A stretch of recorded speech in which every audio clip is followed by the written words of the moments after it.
And Fuquay is down in the southern part of the county, which we don't have any greenway trails, we don't have any bike trails, we don't have any county park down here.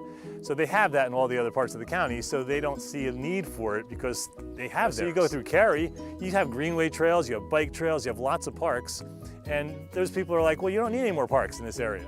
But they don't live down here where there aren't any of those things. The last county park that was built was over 11 years ago. Fuquay wasn't really being grown out at that time, so there probably wasn't as much of a need for a park here. But during the last 15 years that we've been here, it's just booming. Golf course closed, and we started talking to people around the area. We actually had a developer come in here to talk about what he could do. And he said, actually, it's the fairways are pretty narrow, it's tough to build here, and there's a lot of wetlands. This would make an awesome park.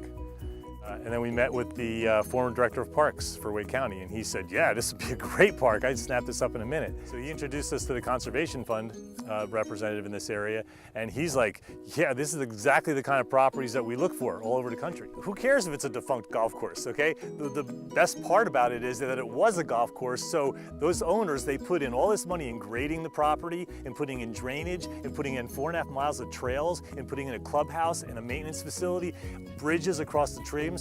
All those things are here for a free park. Right? So when they're talking about how many millions of dollars to build a park here, there's not really a lot you have to do. You know, clean up the trails.